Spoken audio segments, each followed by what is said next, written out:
Assalamualaikum warahmatullahi wabarakatuh. Hai, perkenalkan, saya Sulistyo Hadi dengan NIM 1908203126. Saya dari kelas Perbankan Syariah C semester 4. Halo, perkenalkan, nama saya Iftija Esa Natasa dengan NIM 1908203104. Saya dari kelas Perbankan Syariah C semester 4. Halo, perkenalkan, nama saya Rika Ambar Juliani dengan NIM 190820303099. Saya dari kelas Perbankan Syariah C semester 4. Dan kami dari kelompok 6 mata kuliah Manajemen Treasury yang diampu oleh Ibu Erin Rismaya yang cantik jelita. Hehehe. Nah, di sini kami akan menjelaskan tentang Asset and Liability Management atau biasa disebut dengan ALMA. Kira-kira ALMA tuh makanan jenis apa ya? Bukan ya, ALMA tuh bukan jenis makanan. Nah, ini definisi dari ALMA.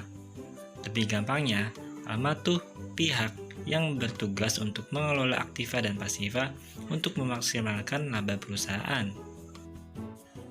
Selanjutnya ada fungsi ALMA nih. Yang pertama, memaksimalkan pendapatan, menjaga likuiditas, membentuk cadangan untuk resiko yang mungkin timbul, memelihara sumber pendanaan, memenuhi penggunaan dana, serta perusahaan yang memakai ALMA biasanya akan memiliki reputasi yang baik loh. Selanjutnya mengenai pendekatan atau sudut pandang yang ada pada ALMA. Nah, di sini kami akan menjelaskan tentang dua pendekatan yang ada pada ALMA. Yang pertama ada Pool of Fund Approach. Pendekatan ini berasumsi bahwa sumber dana tidak dibedakan dengan jenis dan sifat, tetapi sumber dana diperlakukan sebagai dana tunggal. Pendekatan yang kedua yaitu Asset Allocation Approach. Jadi, pendekatan ini menyatakan bahwa sumber-sumber dana harus diperlakukan secara individu dengan mempertimbangkan karakteristik masing-masing sumber dana. Materi selanjutnya yaitu jenis resiko ALMA. Ternyata di dalam ALMA itu terdapat banyak sekali jenis resiko loh.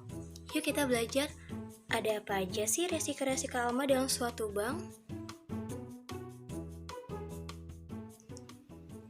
Yang pertama ada financing risk. Financing risk ini di mana debitur akan memenuhi kewajibannya tepat pada waktu yang telah ditentukan sejak awal. Selanjutnya ada liquidity risk.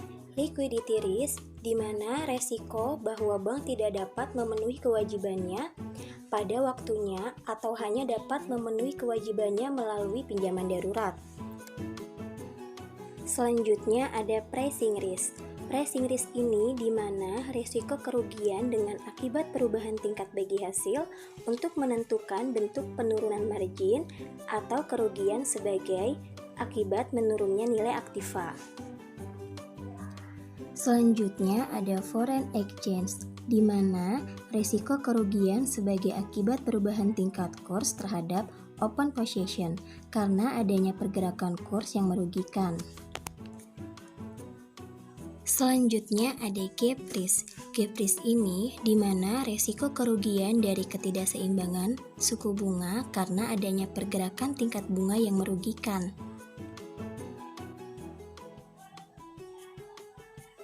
Dan yang terakhir ada contingent risk.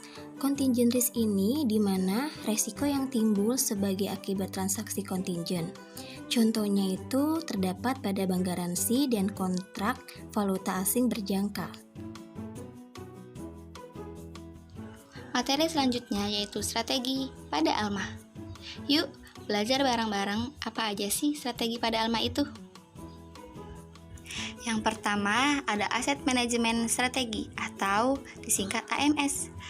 Strategi ini berkaitan dengan pengendalian dana-dana yang masuk melalui penentuan alokasi pinjaman atau kredit dan suku bunganya. Yang kedua ada Liability Management Strategy atau LMS. Strategi ini berkaitan dengan pengendalian sumber-sumber dana dan monitoring bauran dan biaya deposit and non-deposit liabilities melalui pengendalian harga dan suku bunganya.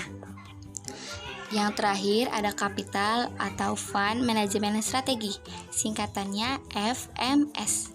Strategi ini gabungan antara Asset Management Strategy dan Liability Management Strategy. Nah, kita kan mahasiswa perbankan syariah nih.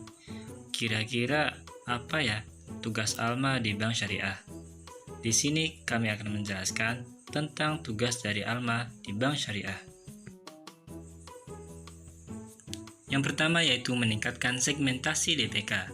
Jadi, di sini Bank Syariah tuh melakukan peningkatan terhadap beberapa bidang, misalnya peningkatan standarisasi pelayanan, sistem dan jaringan teknologi, dan lain-lain.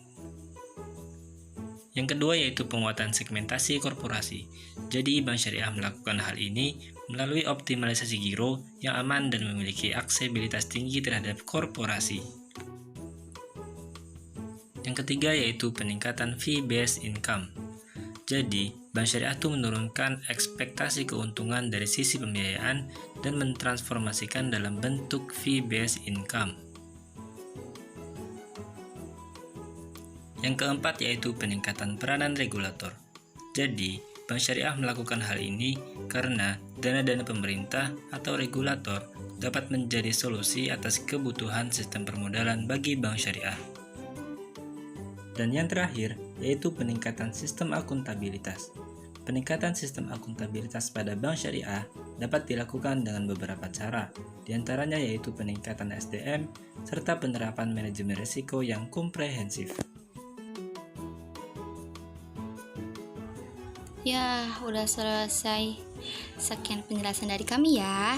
Mohon maaf masih banyak kurangnya karena kami manusia biasa. Dan kami mengucapkan terima kasih telah menyimak video ini. Wassalamualaikum warahmatullahi wabarakatuh. Bye-bye.